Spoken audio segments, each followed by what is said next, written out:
¿Cómo están, queridos amigos de Contador Contado? Amigos, les comento que si ustedes están invirtiendo en lo que son las SOFIPOS, es importante que entiendan cómo se maneja todo el tema fiscal, sobre todo a la hora de pagar impuestos, porque puede llegar a generar confusiones. En este primer video te voy a explicar en qué momento se tiene que pagar impuestos y en qué momento no hay que pagar impuestos. Este caso es bastante específico porque tiene algunas particularidades que debemos nosotros entender. ¿Por qué menciono esto? Porque forzosamente tenemos que remitirnos a la ley del impuesto sobre la renta. Se tiene una opinión que de pronto es un poco confusa, que cuando nosotros rebasamos cierta cantidad, lo que excede es lo que va a pagar impuesto. Esto es un mito fiscal y en este video te voy a explicar exactamente en qué momento hay que pagar impuesto y en qué momento no debemos de pagar impuestos. Entonces, pon mucha atención porque si tú tienes, por ejemplo, cuentas en Nu, en Clar, en Supertasas, que son como algunas de las más comunes actualmente, esta información te interesa bastante. En el tema de las SOFIPOS tenemos algunas dudas. Seguramente una de ellas es cómo poder calcular tus impuestos. Esto lo vamos a ir viendo poco a poco. Para poder saber si vamos a pagar impuestos o no, primero tenemos que saber qué cantidad es la que va a pagar impuestos. Y esa es quizá la principal duda que se tiene cuando comenzamos a invertir en alguna de estas instituciones. Vamos a ver a qué se refiere el tema de las SOFIPOS. Para esto nos vamos a ir al artículo 93 de la Ley del Impuesto sobre la Renta.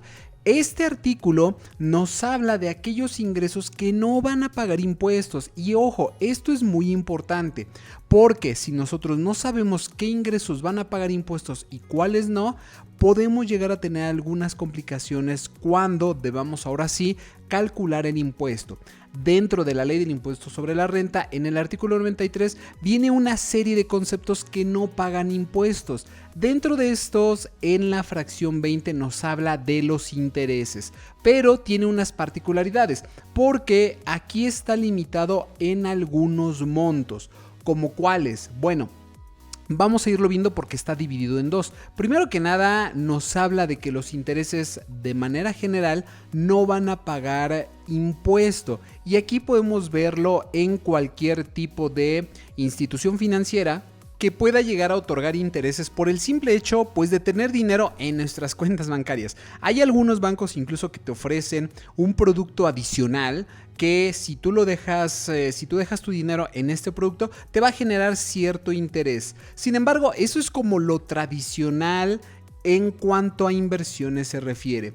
Porque dentro de este artículo 93 viene lo que es el tema de los intereses, pero también de las SOFIPOS. Primero, en el lado de los intereses nos habla de que vamos nosotros a no pagar impuesto, es decir, está exento del pago de impuesto cuando el saldo promedio diario de la inversión no exceda de 5 salarios mínimos generales del área geográfica. Pero ojo, porque recordemos que a partir de ya hace algunos años, nosotros debemos de tomar en cuenta que en lugar de tomar salarios mínimos, vamos a tomar unidades de medida y actualización. Por lo tanto, aquí la lectura correcta sería que sea un saldo promedio diario de la inversión que no exceda de 5 unidades de medida y actualización. Eso es respecto a los intereses. Si nosotros nos vamos ahora sí a lo que es el inciso B, fíjate muy bien. Tenemos lo que son las sociedades financieras populares, las famosas SOFIPO. Estas SOFIPO, pues su mismo nombre lo indica, son sociedades que de algún modo tratan de fomentar el ahorro dentro de la población. Y el inciso B del artículo 93 nos dice que va a ser un ingreso exento todos aquellos intereses pagados por sociedades cooperativas, número 1, sociedades cooperativas de ahorro y préstamo, y número 2, por las sociedades financieras populares, provenientes de inversiones, ojo con esta palabra de inversiones, amigos, cuyo saldo promedio diario no exceda de 5, recuerden, unidades de medida y actualización. Aunque la ley todavía sigue mencionando salarios mínimos, debemos ya irnos haciendo la idea que cada vez que leamos salarios mínimos tenemos que sustituirlo por unidades de medida y actualización. ¿Cómo vamos a saber cuándo una sociedad puede ser una SOFIPO, no? Muy fácil, por ejemplo, Muy seguramente has escuchado de Nu, que es una plataforma que permite generar intereses con un porcentaje alto.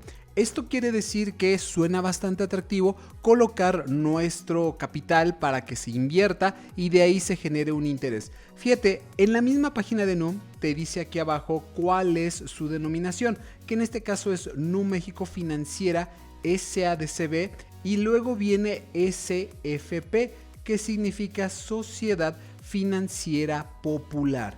Esto nos da a entender que si nosotros metemos dinero a esta institución financiera, estaríamos nosotros invirtiendo nuestro dinero en una sociedad financiera popular. Luego entonces, si yo tengo dinero en una sociedad financiera popular, también conocida como SOFIPO, entonces ahora sí caigo en este supuesto donde yo no voy a pagar impuestos cuando mi saldo promedio diario no exceda de 5 unidades de medida y actualización. Contador, ¿y cuánto es eso? Bueno, vamos a irlo viendo poquito a poquito. Aquí solamente estoy colocando algunas referencias de lo que debemos de tomar en cuenta, que obviamente aquí yo estoy colocando que sumas y ojo, son 5 unidades de medida y actualización elevadas al año. Quiere decir que si yo tengo una UMA, esta la tengo que elevar al año y después multiplicarla por 5. Que esto pues yo ya de hecho ya lo tengo en una pequeña tablita como lo puedes tú ver aquí, y pongo aquí el ejemplo. 2023 las 5 UMAs anualizadas eran 189,422, mientras que para el 2024 es de 198,31,80 centavos. Para el siguiente año 2025, 2026 y años subsecuentes, conforme la unidad de medida y actualización se vaya actualizando, y esto lo vamos a poder ver directamente en la página del INEGI, estos montos también se van a actualizar. ¿Qué me quiere decir esto? Que si yo invierto mi dinero en alguna de estas sociedades que tú puedes ver aquí en pantalla, como lo que es Nu, como lo que es CLAR, como lo que son Supertasas, que todas estas son conocidas como SOFIPOS, yo tengo que revisar que el dinero que tengo invertido más los intereses en realidad no vayan a exceder como un saldo promedio diario arriba de esta cantidad. Ojo, este es un saldo anual. Esto quiere decir que si yo excedo en un año, entiéndase, del 1 de enero al 31 de diciembre de este saldo promedio, quiero que escuches muy bien. Si yo excedo de esta cantidad, voy a pagar impuesto por la totalidad del interés que se genera. Fíjate lo que estoy diciendo, por la totalidad del interés que se genera. Si mi saldo promedio es, digamos, de 195,000, el interés que se genere va a estar totalmente exento de impuesto. Si yo tengo un saldo promedio de 200,000, de manera anualizada, ya excedí las 5 UMAs y por lo tanto lo que se genere de interés de esos 200,000 va a pagar impuestos sobre la renta del lado de los intereses. Esto es muy importante que se entienda, porque de pronto están como estas opiniones donde se dice, bueno, lo que exceda es lo que va a pagar impuesto, y esto no es así.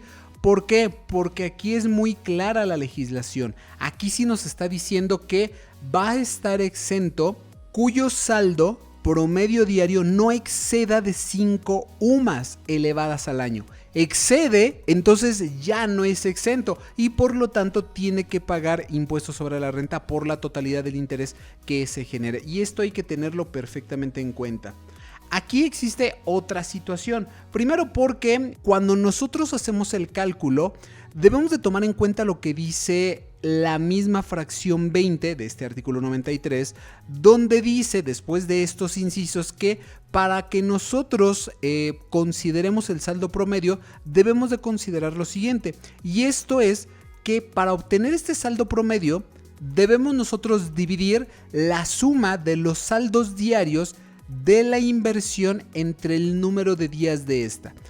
En otras palabras, si mi inversión la tengo por 15 días, voy a tomar el saldo promedio de los 15 días. Si mi inversión la tengo por 31 días, que es el ejemplo que yo estoy colocando aquí en pantalla, entonces el cálculo del promedio va a ser por 31 días. Aquí yo estoy colocando un estimado, un ejemplo de un mes que va del día 1 al día 31, como lo que puede ser el mes de julio o el mes de agosto.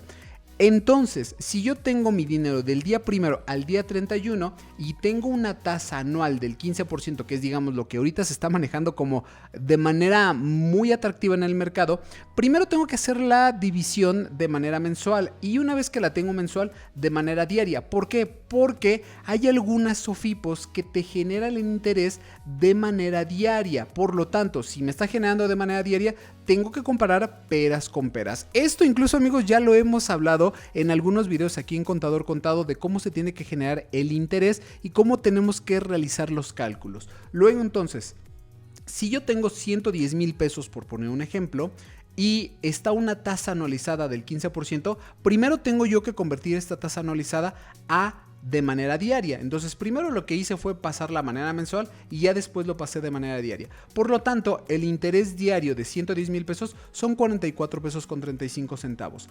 A estos 44 con 35 se lo voy a sumar al capital y así me voy a ir yendo hasta que pues tenga los 31 días. De tal suerte que cuando yo veo al final del mes cuánto es lo que me generó de interés, pues estamos hablando poquito más de 1,200 pesos, 1,300 pesos. Aquí la parte importante, amigos, es cuál es el saldo promedio. Fíjate muy bien, si mi saldo el día 1 es de 110,000, entonces mi saldo al día 2 es de 110,000 con 44 pesos y 35 centavos. Al siguiente día de 110,000, 88. Al tercer día de 110,000, 133 y así sucesivamente. ¿Qué tengo que hacer? Lo único que tengo que hacer es sacar un promedio de todos estos importes. Es decir, lo sumo de 110,000 hasta 111,000 y al resultado lo voy a dividir entre el número de días que estuvo mi inversión, que en este caso pues son 31 días. Y el resultado pues me va a dar el saldo promedio diario, que en este caso es de 110,667. Muy importante, amigos. Aquí la sección nos está hablando, o la parte que no va a pagar impuestos nos habla no solamente de una SOFIPO, sino de la totalidad de las SOFIPOS. Oye, contador, es que aquí me está hablando de saldos diarios. Sí, aquí me está diciendo cómo tengo yo que realizar mi promedio diario en función de la inversión. Pero si yo tengo 10 inversiones, a esas 10 inversiones les voy a aplicar este mismo procedimiento. Cabe destacar que nuestra tarea es tratar de realizar el cálculo de manera conjunta y no de manera separada. ¿Por qué? Porque en la declaración anual todo esto lo vamos a tener que plasmar de cierta forma que debamos o no pagar impuestos. De hecho, el artículo 96 del reglamento de la ley del impuesto sobre la renta, pues nos dice más o menos lo mismo. Es decir, que este artículo básicamente dice, ok, si tú tienes varias cuentas dentro de una misma institución o sociedad, vas a tomar la totalidad como si fuera una misma y esa va a ser tu inversión para efectos de que puedas o no retener en su caso el impuesto sobre la renta si es que supera estas 5 unidades de medida y actualización. Luego entonces, si yo tengo cuenta en Nu, tengo cuenta en Clark, tengo cuenta en Supertasas, ya tengo 3 cuentas y dentro de estas cuentas yo puedo estar realizando diversos movimientos en diferentes cuentas. Por ejemplo, en Nu es muy clásico tener las famosas cajitas. Si yo tengo, por ejemplo, 2 cajitas, bueno, pues lo que va a hacer la sociedad es simplemente a la hora de calcular el saldo promedio diario, va a sumar ambas cajitas y lo que vaya a dar de resultado va a ser mi interés y así es como se va a estar reportando. Pero si yo, por ejemplo, tengo 3 cuentas diferentes, digamos una en Nu, una en Clark y una en Supertasas, y ninguna de ellas supera el saldo promedio diario, por ejemplo, porque a lo mejor todas tienen este panorama que tú estás viendo en pantalla, A la hora de que sumas los tres, evidentemente ya supera el saldo promedio, por lo tanto ya no estarías cayendo en lo que dice el inciso B de la fracción 20 del artículo 93, porque aquí nos está hablando de las inversiones. Fíjate muy bien lo que dice: pagados por sociedades cooperativas de ahorro y préstamo y por las SOFIPOS provenientes de inversiones. Entonces, si tú tienes varias inversiones o tienes una inversión, entonces, y esta supera lo que es las 5 UMAS anualizadas, entonces ya estarías tú obligado a pagar impuesto por la totalidad del interés que se genere. Ojo, el interés, no el capital. Hay que tener cuidado con eso. Y esto, amigos, se los platicamos de una manera muy mesurada, justamente porque nuestra tarea es ser estudiosos de la materia fiscal y proveerte la información correcta. Insisto, se está dando mucho allá afuera en opiniones de gente que no es experta en la materia, específicamente gente que no es contadora, que dice que tiene que ser por lo que excede. Por lo que excede es lo que se va a pagar impuesto, y esto no es así. Sé que la información que te acabo de dar puede ser un poco abrumadora, sobre todo porque tal vez traíamos el paradigma de que la parte que superaba este límite, que ya lo vimos hace un momento, era la que iba a pagar impuesto. Y esto no es así, la ley es muy clara. Aquí se tiene que pagar por la totalidad del rendimiento generado una vez que nosotros superemos este saldo promedio. Luego entonces, amigos, si tú tienes esta situación, te invito a que nos contactes para que te podamos brindar la asesoría correcta, y te pido por favor que estés muy atento al canal, que actives la campanita, que te suscribas al canal, porque vamos a estar sacando una segunda parte de este video donde vamos a explicar de manera un poquito más detallada cómo es que se realiza el cálculo de impuestos. Te pido por favor además que nos sigas en todas nuestras demás redes sociales. Por mi parte es todo, amigos, nos vemos en el próximo video. Hasta luego.